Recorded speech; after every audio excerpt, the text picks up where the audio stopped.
Hello friends, I am Suraj Sahu. I have been teaching since 5 years। मैं सबसे पहले अपना इंट्रोडक्शन दे देता हूँ। मैं दिल्ली में संकल्प IAS में एक्स फैकल्टी था। मैं वहाँ 5 सालों से पढ़ा रहा हूँ, पॉलिटी, हिस्ट्री, ज्योग्राफी पढ़ा रहा था। I have cleared many government exams. I wrote 2 times UPSC mains. I cleared UPSC CFPF। I wrote 3 times state PSC mains, RRB, JEE, SSC, CPO and many more. आज मैं यहाँ आपको polity का demo देने आया हूँ। सबसे पहले गलती क्या करते हैं बच्चे की, पॉलिटी पढ़ना कैसे, लोग पॉलिटी को रटना शुरू कर देते हैं, पॉलिटी को मग करना शुरू कर देते हैं। They start mugging up the polity. 100 से भी ज़्यादा अमेंडमेंट्स, इतने सारे आर्टिकल्स, इनको सबको याद करने लग जाते हैं। आप याद करोगे इनको, एक ना एक टाइम आएगा आप इनको भूल जाओगे। या तो आप नेमोनिक्स से पढ़ो। नेमोनिक्स क्या होता है? इन सब चीज़ों की ट्रिक्स। आप किसी भी चीज़ को ट्रिक से याद करोगे, वो आपके माइंड में लॉन्गर टाइम के लिए सेट हो जाएगी। जिस तरह से मैं आगे की क्लासेस में लूँगा, 5 minutes में फंडामेंटल राइट्स लर्न कराना, 5 minutes में DPSP पूरा लर्न कराना, तो वो सब चीज़ें आपके माइंड से कभी नहीं निकलेगी। दूसरा, अगर आप कोई भी चीज़ स्टोरी जैसा पढ़ते हैं तो आपके माइंड से नहीं निकलेगी। अगर आपने उसको याद कर लिया, आपने कॉन्स्टिट्यूशनल अमेंडमेंट एक्ट सारे याद करे, तो वो कभी ना कभी आपके माइंड से निकल जाएंगे। अगर आप रेगुलर रिवीजन करते रहते हैं तो रहेंगे, अदरवाइज वो निकल जाएंगे। और वहीं आप अगर उनको स्टोरी के फॉर्म में पढ़ते हैं, read politics to polity. Polity किससे पढ़ना है आपको? पॉलिटिक्स से पढ़ना है। पॉलिटिक्स से कैसे? Let us take one example. Start करते हैं फर्स्ट कॉन्स्टिट्यूशनल अमेंडमेंट एक्ट से। ये कॉन्स्टिट्यूशनल अमेंडमेंट एक्ट की जरूरत क्यों पड़ी? क्या था, क्यों जरूरत पड़ी? ऐसा क्या हुआ कि कॉन्स्टिट्यूशन अमेंडमेंट्स करने पड़े? हुआ क्या? सबसे पहले स्टार्ट करते हैं हमारे कॉन्स्टिट्यूशनल अमेंडमेंट एक्ट से। फर्स्ट कॉन्स्टिट्यूशनल अमेंडमेंट एक्ट आया, कॉन्स्टिट्यूशनल अमेंडमेंट एक्ट ऑफ 1951। इसकी जरूरत क्यों पड़ी? हमारी कंट्री, हमारा कॉन्स्टिट्यूशन बना 1950 में, हमने अडॉप्ट किया कॉन्स्टिट्यूशन हमारा। उसके बाद जैसे हमें हमारे first prime minister mister Jawaharlal Nehru ने क्या किया, उनको डेवलपमेंट करना था। डेवलपमेंट के लिए चाहिए थी उनको लैंड। अब लैंड थी उस टाइम पे जमींदार्स के पास। आपने 3 सेटलमेंट सिस्टम पढ़े होंगे, permanent settlement system, ryotwari, Mahalwari, सारे सिस्टम्स आपने पढ़े होंगे, हिस्ट्री के भी पार्ट आते हैं वो थोड़े बहुत। तो उनको चाहिए थी लैंड। अब लैंड थी जमींदार के पास, उन्होंने जमींदार से लैंड मांगी, जमींदार ने लैंड देने से मना कर दी, बोले नहीं हम आपको लैंड नहीं देंगे। तो मिस्टर जवाहरलाल नेहरू ने क्या किया, first constitutional amendment act of 1951 लाया, जिसमें उन्होंने article 31 sub clause A, 31 sub clause B and schedule 9th add किए। ये क्या था? क्योंकि आर्टिकल 31 कहता था कि जितनी भी लैंड्स है वो सब जमींदार के पास रहेंगी, तो उन्होंने article 31A, 31B and schedule 9th add कर दिया कॉन्स्टिट्यूशन में, ताकि उनको लैंड मिल जाए। अब इससे क्या हुआ, जितने भी जमींदार थे सब उठ के गए डायरेक्ट किसके पास? सुप्रीम कोर्ट के पास। क्यों? सुप्रीम कोर्ट को बोला जाता है final interpreter of the Indian constitution.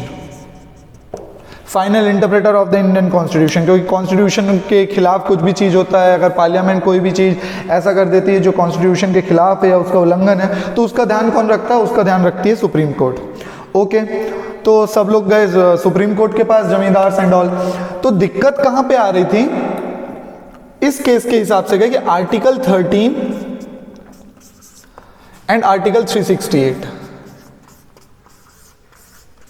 ये 2 चीज हैं। आर्टिकल 13 क्या है? आर्टिकल 13 में एक स्टेटमेंट है जो बोलता है you means state can not touch, state can not amend, not intervene the part 3 of the Indian constitution.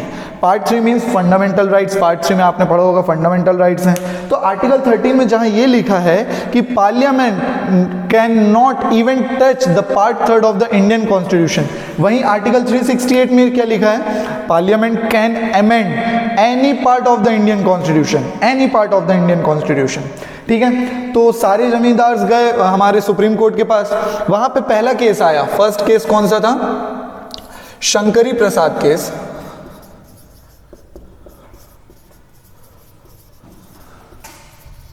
Shankari Prasad case 1951। Shankari Prasad case 1951 में सुप्रीम कोर्ट का वर्डिक्ट आया कि article 368 is greater than article 13। Conflict इन्हीं दोनों के बीच में था। Article 13 बोल रहा था कि parliament not can even touch the part 3 of the Indian constitution, वहीं आर्टिकल 368 बोलता था कि parliament can amend any part of the Indian constitution. तब सुप्रीम कोर्ट ने फर्स्ट शंकरी प्रसाद केस में क्या वर्डिक्ट दी कि ठीक है, आर्टिकल 368 बड़ा है, हमारी पार्लियामेंट को, हमारी कंट्री को लैंड की जरूरत थी, you can amend part 3 of the Indian constitution. Okay, ठीक है। अब इसके बाद क्या हुआ, एक और केस आया था, सज्जन सिंह केस। सज्जन सिंह केस 1964। इसमें भी क्या हुआ, सुप्रीम कोर्ट ने यही वर्डिक्ट दी कि भाई article 368 is bigger than article 13 and parliament can amend any part of the Indian constitution. But my friends, अब यहाँ पे दो बहुत बड़े चेंजेस आने वाले थे, एक पॉलिटिकल वर्ल्ड में और एक सुप्रीम कोर्ट के ऑब्जर्वेशंस में। सुप्रीम कोर्ट के ऑब्जर्वेशन में कैसे, जब सज्जन सिंह केस आया था तब हमारे एक जस्टिस थे, बाद में चीफ जस्टिस ऑफ इंडिया भी बने and one time acting president of India भी बने, एक जस्टिस थे, जस्टिस एम हिदायतुल्ला। इन्होंने एक स्टेटमेंट बोला कि yes, article 368 is bigger than article 13, but on the case कि उसी शर्त पे आप कर सकते हो जब कोई इमरजेंसी हो या फिर कुछ ऐसे लॉज लाने हो जिसको इंडिया की डेवलपमेंट की कुछ बात आ रही हो उस केस में। क्योंकि आर्टिकल 13 को हमारे इंडियन कॉन्स्टिट्यूशन मेकर्स ने अगर रखा है इस तरह से कि you can not even touch the part 3 of the Indian constitution, तो कुछ ना कुछ उसकी नीड होगी, कुछ ऐसा जरूरत होगा। तो अभी तक हम ये पढ़ रहे थे कि हमारे फंडामेंटल राइट्स जो हैं they are sacrosanct. Sacrosanct means उनको कोई टच नहीं कर सकता। Parliament can't amend, can't add, can't subtract any part of the fundamental rights, any article from the fundamental rights. ठीक है। अब क्या हुआ, सज्जन सिंह केस के बाद दो तरह के, मैंने बताया आपको, दो तरह के चेंजेस आ रहे थे। किस तरह के चेंजेस, एक पॉलिटिकल वर्ल्ड में और एक सुप्रीम कोर्ट की वर्डिक्ट्स में, सुप्रीम कोर्ट की थिंकिंग में। वो चेंजेस क्या थे,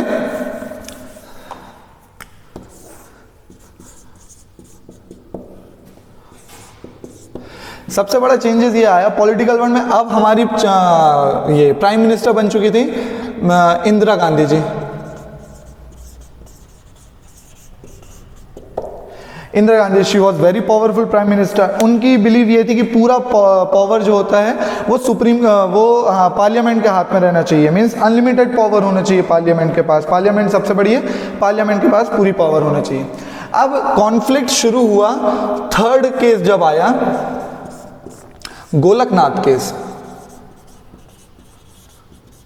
Golaknath case versus state of Punjab.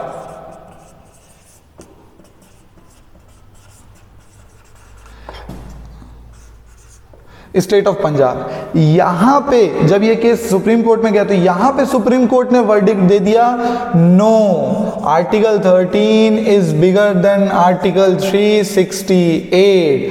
Article 13 बड़ा है आर्टिकल 368 से, means parliament can't touch, can't add, can't amend the part 3 of the Indian constitution. ठीक है। तो ये बात ने तो पूरा हमारा देश हिल गया, पूरा पार्लियामेंट हिल चुकी थी। अब पार्लियामेंट की पावर लिमिटेड हो गई। ये बात इंदिरा गांधी जी को नागवार थी, उन्हें ये मंजूर नहीं था कि पार्लियामेंट की पावर जो है वो लिमिटेड रहे, वो एकदम संकीर्ण रहे, ये उनको मंजूर नहीं था। ये केस आया था 1967 में। इंदिरा गांधी जी ने इसका जवाब इस वक्त नहीं दिया, इंदिरा गांधी जी ने इसका जवाब दिया 4 साल बाद। 4 साल बाद उन्होंने क्या किया, 24th constitutional amendment act of 1971। इन्होंने इसमें क्या किया, आर्टिकल 13 को ही अमेंड कर दिया, आर्टिकल 13 को ही अमेंड कर दिया। एक्चुअली यहाँ सुप्रीम कोर्ट ने जो ये वर्डिक्ट दिया था कि article 13 is bigger than article 368, उन्होंने कुछ ना कुछ ऐसी ऑब्जर्वेशन की होगी, कुछ ना कुछ ऐसा देखा होगा, कुछ पढ़ा होगा कि आर्टिकल 13 में कि हमारे जो ब्रिलियंट माइंडेड लोग थे जिन्होंने कॉन्स्टिट्यूशन बनाया, डॉक्टर भीमराव अंबेडकर, के मुंशी जी और भी लोग, उन्होंने आर्टिकल 13 में कुछ तो ऐसा रखा होगा, कुछ पार्ट 3 में कुछ तो ऐसा होगा, कोई फुल स्टॉप देखा होगा, कुछ ना कुछ सुप्रीम कोर्ट ने देखा होगा, जिसके कारण ये वर्डिक्ट आई कि नहीं, आर्टिकल 13 बड़ा है, parliament can't even touch the part 3 of the Indian constitution. तो इंदिरा गांधी जी ने क्या किया, 24th constitutional amendment act of 1971 में उन्होंने आर्टिकल 13 को ही अमेंड कर दिया। आर्टिकल 13 में जो सब क्लॉज था तो इन्होंने अमेंड कर दिया कि भाई कोई भी ऐसे लिमिट जो आर्टिकल 13 में है वो नल एंड वॉइड है। हमारे पास पूरी पावर है कि हम part 3 of the Indian constitution को अमेंड कर सकते हैं। इंदिरा गांधी जी ने क्या किया, आर्टिकल 13 को ही अमेंड कर दिया। अब इसके बाद से हमारे देश की डेमोक्रेसी खतरे में आ गई। Let me tell you one thing my friends, एक चीज़ आपको मैं बताता हूँ। मान लीजिए मेरी गवर्नमेंट है या किसी की भी गवर्नमेंट है, मेरे पास 545 टोटल लोकसभा की सीट्स हैं, तो मेरे पास 450-500 से भी ज़्यादा सीट्स हैं अगर मेरे पास लोकसभा में।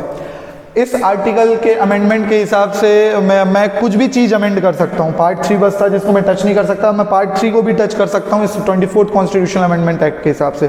तो कहीं ना कहीं मेरे अंदर वो डिक्टेटरशिप वाली चीज़ आ जाएगी, डेमोक्रेसी जैसी कुछ चीज़ नहीं रहेगी। बिकॉज डेमोक्रेसी में कुछ भी चीज़ अनलिमिटेड नहीं होती, अनलिमिटेड कुछ भी अलाउ नहीं होता। लेकिन इस आर्टिकल अमेंडमेंट के हिसाब से अब पार्लियामेंट के पास अनलिमिटेड पावर्स थी, वो कुछ भी अमेंड कर सकते थे। ठीक है, इवन पार्ट 3 भी हमारे फंडामेंटल राइट्स को भी अमेंड कर सकते थे। किसी को भी चाहते तो वहाँ पर फंडामेंटल राइट्स को हटाया जा सकता था, अमेंड किया जा सकता था, कभी भी इनको रोका जा सकता था। तो हमारी डेमोक्रेसी खतरे में आ चुकी थी।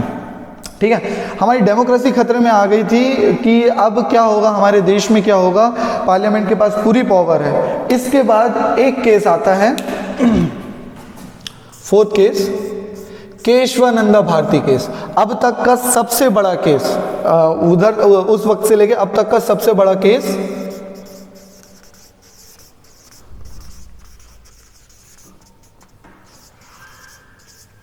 1973 Kesavananda Bharati case, very important case, अब तक का सबसे बड़ा केस है। 13 जजेस की बेंच बैठी थी, सुप्रीम कोर्ट जजेस की। गुलकनाथ केस में 11 जजेस की बेंच बैठी थी। ठीक है, केशवानंदा भारती केस में क्या डिक्लेयर हुआ, अब सबसे बड़ा इनके पास 3 क्वेश्चन थे। केशवानंदा भारती केस में सुप्रीम कोर्ट के पास 3 क्वेश्चन थे कि सर माय लॉर्ड, फर्स्ट मुझे ये बता दो कि ये जो 24th अमेंडमेंट आया है ये वैलिड है या नहीं, वैलिड है या नहीं, यस और नो। दूसरा इनके पास क्वेश्चन था कि भाई क्या होगा, आर्टिकल 13 बड़ा है, 13 बड़ा है और 368 बड़ा है। आर्टिकल 13 बड़ा है कि 368 बड़ा है। तो ये सारी प्रॉब्लम्स केशवानंदा भारती केस के पास थी कि भाई 24th कॉन्स्टिट्यूशनल अमेंडमेंट एक्ट जो आया है वो वैलिड है कि नहीं। सारे अपोजिशन ने, सब लोगों ने सुप्रीम कोर्ट के पास इस केस के खिलाफ वर्डिक्ट डाल चुके थे अपनी।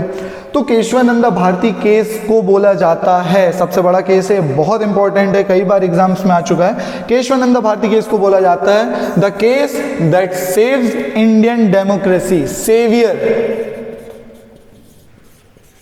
Of Indian democracy. वो केस जिसने हमारी डेमोक्रेसी को बचाया। क्यों? क्योंकि हमारी यहाँ पे डेमोक्रेसी खतरे में थी। इंदिरा गांधी जी के पास पूरी पावर थी, पार्लियामेंट के पास पूरी पावर आ चुकी थी। अब हम क्या कर सकते थे, वो तो कुछ भी चीज अमेंड कर सकती थी। तो केशवानंदा भारती केस का वर्डिक्ट आया। वर्डिक्ट क्या आया, इन्होंने बोला कि ठीक है, article 368 is greater than article 13। आप अमेंड कर सकते हो फंडामेंटल राइट्स को, but you can not touch basic principles of Indian constitution. You can not touch the basic doctrine, basic principle of Indian constitution जो आया वो केशवानंदा भारती केस से आया कि आप बेसिक प्रिंसिपल, बेसिक डॉक्ट्रीन्स जो है उनको टच नहीं कर सकते। तो इस केस से 3 चीज कंफर्म हो गई। वो क्या कि भाई सबसे पहले तो हमारे जो फंडामेंटल राइट्स थे उनको वो सैक्रोसैंक्ट नहीं है। सैक्रोसैंक्ट मीन्स कि हाँ, फंडामेंटल राइट्स ऐसे थे कि उनको पार्लियामेंट अमेंड नहीं कर सकती, टच नहीं कर सकती। अब ये पता चल गया हमें कि yes, parliament can amend any part of the fundamental rights, किसी भी चीज़ को पार्लियामेंट क्या कर सकती है, अमेंड कर सकती है। इसके जस्ट बाद ऐसा हुआ भी, जो आर्टिकल 31 था राइट टू प्रॉपर्टी वाला, उसको यहाँ से हटा के, प्रॉपर्टी वाले को हटा के आर्टिकल 300 में ले आया गया, फंडामेंटल राइट से हटा के। अब पार्लियामेंट के पास ऐसी पावर थी, article 368 is bigger than article 13, but parliament can't touch the basic principles of Indian constitution, जो बेसिक डॉक्ट्रिन है हमारी, उसको पार्लियामेंट टच नहीं कर सकती थी। तो बेसिकली यहाँ पे बहुत सारी रेस्पॉन्सिबिलिटीज आ गई। रिस्क तो था पार्लियामेंट को इस पावर, ये पावर देने का कि article 368 is bigger than article 13, but हम कुछ कर नहीं सकते थे। उस टाइम पे बहुत ज़्यादा बातें जो शुरू हो चुकी थी गवर्नमेंट के खिलाफ कि भाई गवर्नमेंट के पास पूरी पावर आ चुकी है, वो एक तरह से डिक्टेटरशिप शुरू हो सकती है। तो माय फ्रेंड्स, ये तरीका था आपका एक पूरे सिस्टम को याद करने का। आपने पढ़ा first constitutional amendment, constitutional amendment act की ज़रूरत क्यों पड़ी, ये 3 case, Shankari Prasad case, Sajjan Singh case, Golaknath case versus state of Punjab and ये केशवानंद भारती केस, इनकी डेट्स के साथ आप इनको याद कर सकते हैं। ये एक स्टोरी आपके माइंड में बैठेगी। ये जब भी आप स्टोरी जिस तरह से आप सुनेंगे तो ये माइंड में सब बैठ गई थी कि भाई हाँ क्या हुआ था, जवाहरलाल नेहरू जी को लैंड की जरूरत थी, फर्स्ट कॉन्स्टिट्यूशनल अमेंडमेंट एक्ट उन्होंने लाया, क्या लाया, 31A, 31B एंड शेड्यूल 9। उसके बाद क्या हुआ भाई, जितने भी जमींदार से सब सुप्रीम कोर्ट के पास गए, फर्स्ट केस आया, शंकरी प्रसाद केस का वर्डिक्ट आया 1951। उन्होंने क्या बोला कि नहीं, article 368 is bigger than article 13, ठीक है, अमेंड कर सकती है पार्लियामेंट अगर जरूरत हो तो, लैंड वगैरह की जरूरत हो, ठीक है। Second case 1964 Sajjan Singh case, same verdict, same supreme court ने यही बोला। बट थर्ड केस क्या आया, Golaknath case versus state of Punjab, इसमें क्या हो गया भाई, पूरी हमारी पार्लियामेंट हिल चुकी थी। क्यों? क्योंकि इधर बोल दिया गया no, article 13 is bigger than article 368, parliament can't touch the part 3rd of the Indian constitution. यहाँ पे इसके 4 साल बाद, ठीक 4 साल बाद, ये आपका गोलकनाथ केस आया 1967 में, ठीक 4 साल बाद 1971 में इंदिरा गांधी जी ने क्या किया, इस आर्टिकल 13 को ही चेंज कर दिया, इस आर्टिकल 13 को ही अमेंड कर दिया। 24th constitutional amendment act of 1971 से इंदिरा गांधी जी ने क्या किया, इस आर्टिकल को ही चेंज कर दिया। उन्होंने बोला कि नहीं, उसमें जो भी क्लॉज हैं आर्टिकल 13 में, जो भी चीजें सब नल एंड वॉइड है, parliament can amend any part of the Indian constitution. हमारी डेमोक्रेसी खतरे में आ चुकी थी, पार्लियामेंट के पास अनलिमिटेड पावर है। एंड माय फ्रेंड्स, अनलिमिटेड जैसा डेमोक्रेसी में कुछ नहीं होता। डेमोक्रेसी का मतलब ये होता है कि हर किसी के ऊपर, अगर चीफ जस्टिस ऑफ इंडिया भी है, बहुत बड़ी पावर है उनके पास, बहुत बड़ी पोस्ट है, लेकिन फिर भी वो कॉन्स्टिट्यूशन के अंदर में आते हैं, वो कॉन्स्टिट्यूशन का उल्लंघन नहीं कर सकते, उनके लिए भी इंपीचमेंट की प्रोसेस है। ओके, तो हमने ये सब पढ़ा। इसी के बाद भी एक और स्टोरी कंटिन्यू हो जाती है यहाँ से। जैसे 1971 में जब इंदिरा गांधी जी ने 24th कॉन्स्टिट्यूशनल अमेंडमेंट एक्ट लाया, 1973 में अब तक का सबसे 6-7 महीने ये केस चला, एक से बढ़कर एक बड़े बड़े वकील, राम जेठमलानी वगैरह वगैरह, उन लोगों ने सबने आके यहाँ अपने वर्डिक्ट दिए, ठीक है। 1973 अप्रैल में 1973 में इनका वर्डिक्ट आया था कि नहीं, article 13 is smaller than article 368 बड़ा है आर्टिकल 13 से। Parliament can amend any part of the Indian constitution, but parliament can't touch the basic principles of Indian constitution. Basic principle of Indian constitution को parliament नहीं touch कर सकती, ठीक है। इसीलिए इस केस को बोला जाता है, केशवानंद भारती केस को, saviour of Indian democracy.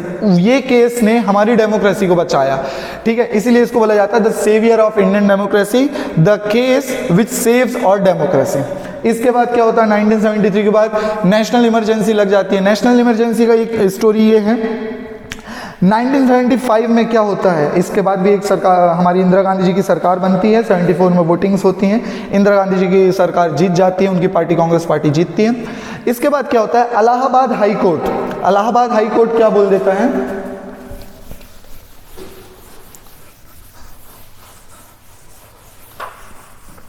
Allahabad high court ने इंदिरा गांधी जी का जो चुनाव होता है, जो वोटिंग होती है, उनको ऑफिस को नल एंड वॉइड कर देता है। मतलब you can not hold the office of prime minister, null and void कर देता है on the behalf of malpractice. आपने चुनाव के टाइम पे माल प्रैक्टिसेस की है, मतलब कुछ गलत काम किया है, घपला किया है, इसलिए हम आपका चुनाव कैंसिल कर रहे हैं। आप प्राइम मिनिस्टर का ऑफिस होल्ड नहीं कर सकते, और होल्ड तो नहीं कर सकते, साथ ही साथ 6 साल तक, 6 ईयर्स तक आप इस ऑफिस में दोबारा आ भी नहीं नहीं सकते हैं दोबारा चुनाव में, आप इस ऑफिस में आ भी नहीं सकते हैं। तो उस टाइम पे क्या होता है, इंदिरा गांधी जी तुरंत सुप्रीम कोर्ट के पास जाती हैं, इलाहाबाद हाई कोर्ट का वर्डिक्ट था ये, इंदिरा गांधी जी सुप्रीम कोर्ट के पास जाती हैं, बोलती हैं कि इसके लिए अपील करती हैं, बट उस टाइम सुप्रीम कोर्ट भी लीव में थी। ये क्या होता है, ये फेनोमेना क्या होता है, मैं आपको अगले वीडियो में बताऊंगा, टाइम की बहुत कमी रहती है ऑनलाइन वीडियोज़ में। सुप्रीम कोर्ट भी लीव में थी, तो इनका वर्डिक्ट भी यहाँ स्टे में हो जाता है। अब इसके बाद क्या करती हैं इंदिरा गांधी जी, इस टाइम पे जैसे ही ये सुप्रीम को इलाहाबाद हाई कोर्ट का वर्डिक्ट आता है, क्योंकि आप ऑफिस में नहीं बैठ सकते हैं, आप वैलिड नहीं है, उसके लिए आपने माल प्रैक्टिसेस की अपने चुनाव में, तो सारे अपोजिशन के लीडर और जितने भी लोग थे सब इनके खिलाफ रैली वगैरह निकालने लगते हैं, सब इनके रेजिग्नेशन की डिमांड करने लगते हैं।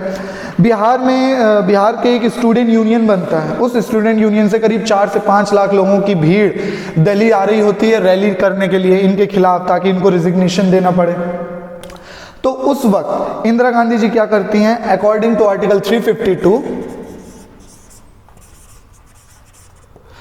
352 में एक वर्ड है इंटरनल डिस्टर्बेंस।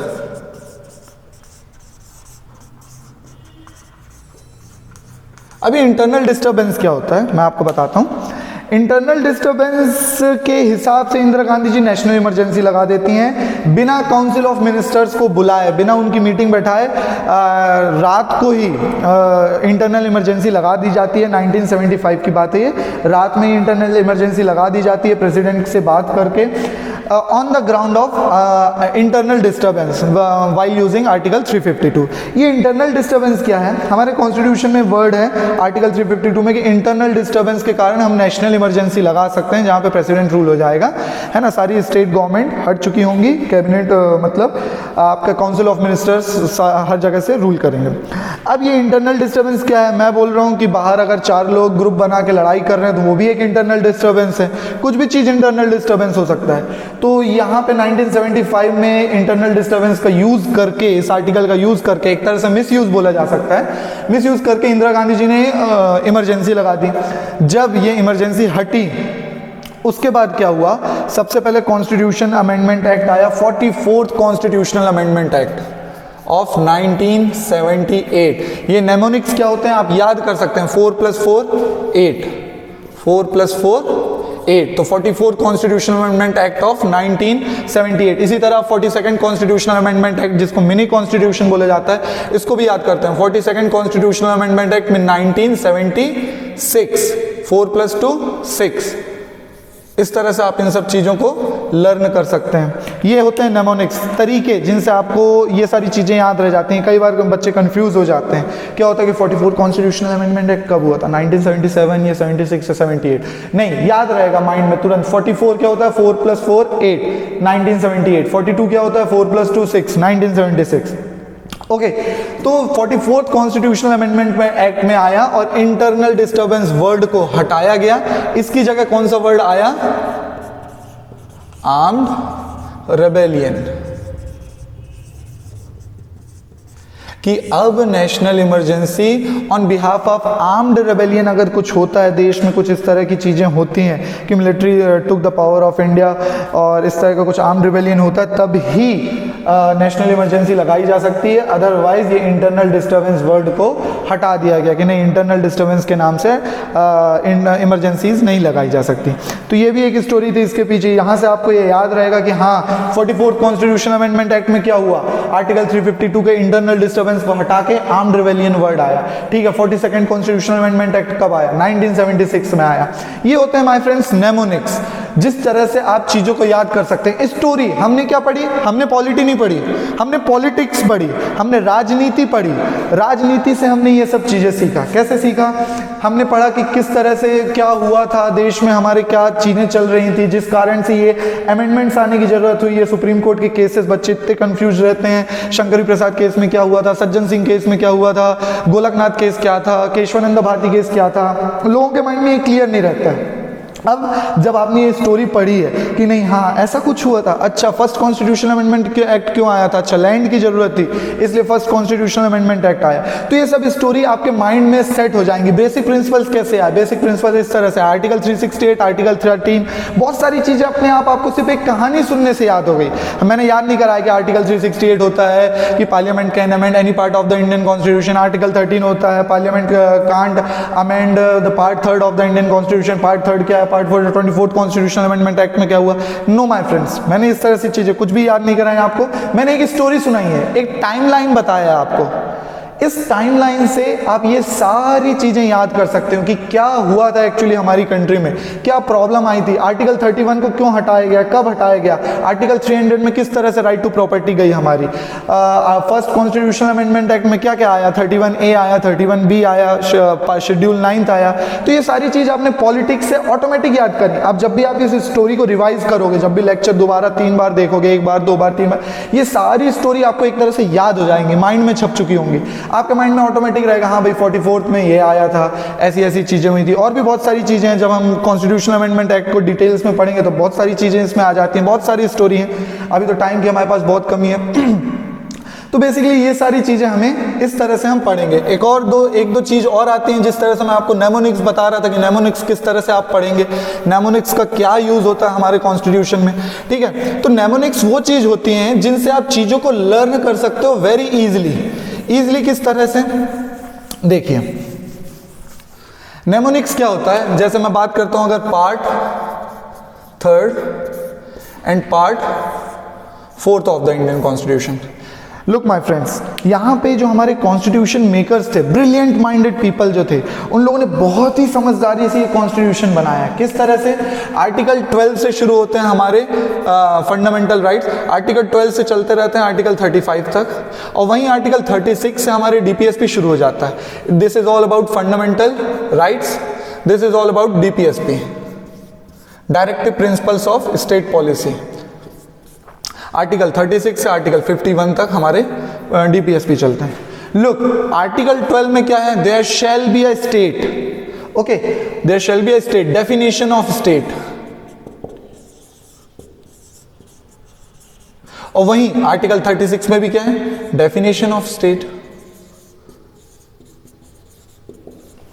ठीक है। अब आर्टिकल 12 में बताया गया कि भाई स्टेट क्या होता है ना। और देखो जो कॉन्स्टिट्यूशन लिखा है उन लोगों का माइंड देखो कि भाई कोई कंफ्यूजन ना हो इन सब चीजों में, इसीलिए जो स्टेट की डेफिनेशन आर्टिकल 12 में थी, सिंपली आर्टिकल 36 में लिखा है same as article 12 of the Indian constitution, same वही डेफिनेशन जो हमारी आर्टिकल 12 में थी, कोई डिफरेंट नहीं है। हमारे स्टेट क्या होता है, बेसिकली हमारा प्रेसिडेंट, मैं बोलूँगा प्रेसिडेंट स्टेट है, यस सर, प्रेसिडेंट एग्जीक्यूटिव होते हैं, स्टेट है, vice president, yes sir, union council of ministers, okay sir, state council of minister, yes sir, ये सारे हमारे स्टेट में कहलाते हैं। पार्लियामेंट, लोकल गवर्नमेंट बॉडीज, ये सब स्टेट में कहलाती है। स्टेट मतलब कोई राज्य नहीं, स्टेट मतलब ये सारे हमारे एग्जीक्यूटिव, लेजिस्लेटिव, ये सारे हमारे स्टेट में आते हैं, ओके। अब जो मैं बात कर रहा था आपके नेमोनिक्स की, नेमोनिक्स क्या होता है, याद करने का तरीका, 2,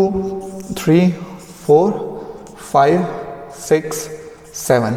article 52, there shall be a president. Article 63, there shall be a vice president.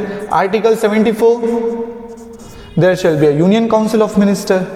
These are mnemonics my friend. ये वो mnemonics हैं, ये वो तरीके हैं जिनसे आपके माइंड में तुरंत ये सारी चीजें बढ़ जाएगी। कई बार एग्जाम में आ चुका है कि article, which article shows that there shall be a president, there shall be a vice president, article 52, article 63, article 74। इस तरह से आप याद कर सकते हैं, इस तरह से चीजें आपके माइंड में बैठना शुरू हो जाएंगी कि क्या है ये सब चीजें, क्यों आई, क्यों नहीं आई, क्या जरूरत थी इन सब चीजों के आने की। तो ये होते हैं नेमोनिक्स माय फ्रेंड्स। इस तरह से आप सब चीजों को बहुत इजीली तरह से लर्न कर सकते हो, बहुत लंबे टाइम तक ये आपके माइंड में सेट भी रह सकती हैं। एक और इसमें थंब रूल बैठता है। थंब रूल किसका, 89 का। मीन्स आप there shall be a president, अगर आप इसमें 89 ऐड कर देते हैं, 52 plus 89, there shall be a governor, there shall be a governor. ऐसे ही 89 का यहां लिख देता हूं मैं, ऐसे ही आर्टिकल 72 क्या बताता है आपको? Mercy powers of president. क्या बताता है? Mercy powers of president. ठीक है, इसमें 89 ऐड करो, 161। Mercy powers of governor.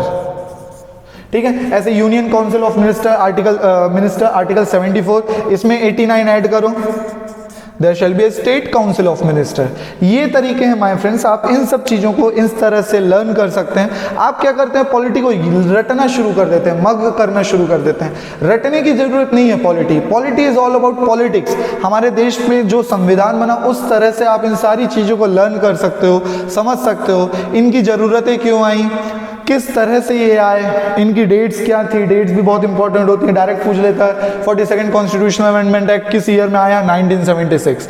Match the column में क्वेश्चंस आ जाते हैं, प्री के क्वेश्चंस रहते हैं। आपके ये सारे अमेंडमेंट्स आपके मेंस के लिए बहुत इंपॉर्टेंट होते हैं। आपके जो भी रेलवेज के एग्जाम्स हैं, आप रेलवेज के एग्जाम्स उठा के देखिए, आप पीईबी के एग्जाम्स उठा के देखिए, व्यापम के एग्जाम्स उठा के देखिए। बहुत पुराने क्वेश्चन में डायरेक्ट डाटा आता है कि भाई आर्टिकल 13 क्या है, आर्टिकल 72 क्या है, मर्सी पावर्स किस आर्टिकल में। तो ये सारा जो डाटा होता है वो हम नेमोनिक्स से लर्न कर सकते हैं। Fundamental rights, directive principles of state policy, ये सारी चीज मैं आपको 5-5 मिनट में लर्न कराऊंगा। 5 मिनट में फंडामेंटल राइट, ये मेरा प्रॉमिस है आपसे, और 5 मिनट्स में डीपीएसपी। और इस तरह से लर्न नहीं कि मैं उसको आर्टिकल 36 ये होता, आर्टिकल 38 ये होता, आर्टिकल 39, हाँ ऐसे लर्न नहीं। वो इस तरह से लर्न होगी कि आपके माइंड में एक स्टोरी छप जाएगी। मैं तुरंत बोलूंगा आर्टिकल 51 इंटरनेशनल पीस, मैं बोलूंगा article 50 separation of executive and judiciary, मैं बोलूंगा आर्टिकल 46 चौवा छक्का कौन मार रहे हैं भाई, एसटीज उनको इतने फायदे दिए जा रहे हैं, उन लोग इस तरह का यूज कर रहे हैं। तो इस तरह के पूरे डीपीएसपी के, पूरे फंडामेंटल राइट्स के एक तरह के नेमोनिक्स हैं, आप उनको लर्न कर सकते हो, उनको बैठ सकते हो। 4 सेम यूनिफॉर्म सिविल कोड है ना। तो बहुत सारी चीज़ें इस तरह से हैं, हम आगे की क्लासेस में कंटिन्यू करेंगे। So this is all about today's class my friend. ये हमने पॉलिटिक्स का एक छोटा सा डेमो पढ़ा था, मैं पॉलिटी नहीं बोलूँगा, पॉलिटिक्स पढ़ेंगे। हमने आज क्या पढ़े हैं, पॉलिटिक्स पढ़े हैं, हमारे देश में क्या हुआ था, किस तरह की चीज़ें आई थी। Okay, so be in touch, हम आगे भी क्लासेस कंटिन्यू करेंगे।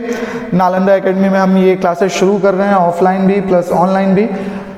बाकी okay, so take care and good bye.